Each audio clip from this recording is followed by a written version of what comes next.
Bonjour, aujourd'hui dans mon village, avec Philippe Roy, on vous emmène découvrir un charmant petit village accroché à la colline entre Châteauroux et Tours. Il s'appelle Palluau-sur-Indre, un village du Moyen-Âge.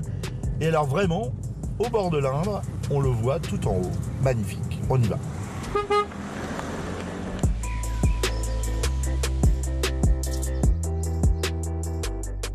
Palluau-sur-Indre, avec une première personne rencontrée, c'est elle qui vient me demander qu'est-ce que je fais là. Bonjour. Oui, bonjour. C'est comment votre prénom? Philippe. Et alors vous êtes un Natif de Palluau, un paludéen donc. Alors racontez-nous Palluau. Bah écoutez, Palluau c'est un lieu de peuplement très ancien déjà, un oppidum gaulois et puis le château et la cité qui s'est construite autour du château. Alors on arrive près des commerces, rue de la Poste. Rue de la Poste, il n'y a plus de poste. Voilà, c'est la partie centre-ville, le commerce du village. Bonjour. Bon, vous êtes le plus grand magasin de Palluau. Oui, la seule épicerie. Et donc, apparemment, vous venez juste d'arriver. Depuis le 5 avril, j'ai repris, oui. Ah non, mais vraiment, le contact humain. Moi, j'ai fait 15 ans chez Lidl. Je suis née ici.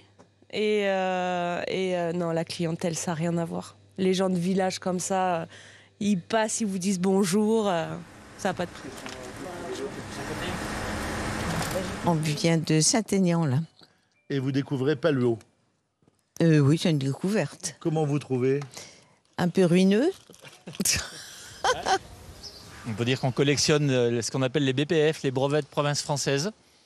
Et dans tous les départements français, il y a 6 sites remarquables et Palluau fait partie de celui-ci.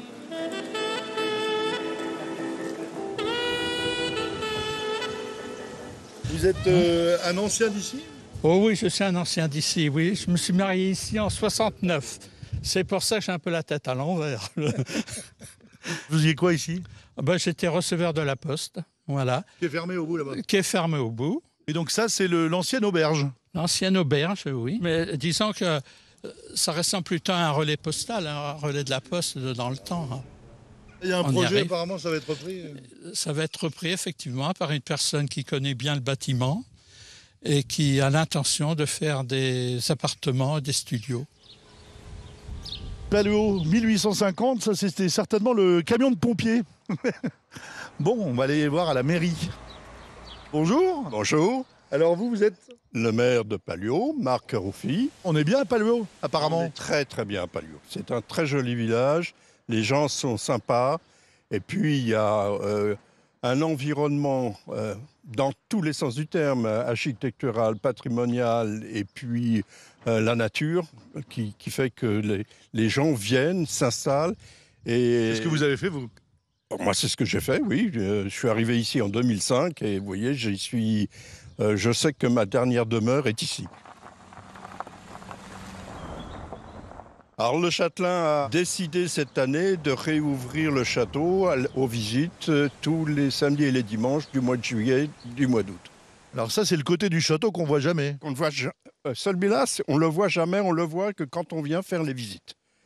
On passe la poterne et on rentre dans le château. Et c'est le côté, moi, que je préfère le plus parce que on arrive sur cette esplanade et voilà, on a la vue sur la vallée de l'Indre. Il n'y a pas les Anglais pour nous attaquer. Et il n'y a pas les Anglais pour nous attaquer.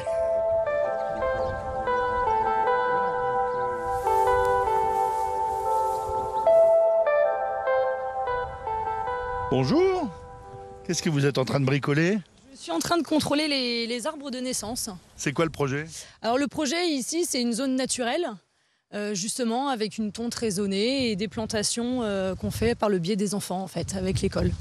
Et donc vous avez vu repousser des fleurs que vous n'aviez pas vues? Oui, tout à fait. Beaucoup d'orchidées sauvages, là qu'on peut voir justement les violettes. Et du coup elles sont protégées et donc par le biais des maîtresses aussi, on explique aux enfants justement l'utilité et l'importance de la nature. Merci beaucoup Audrey. Merci à vous. La rivière, l'Indre, qui a donné son nom à notre département.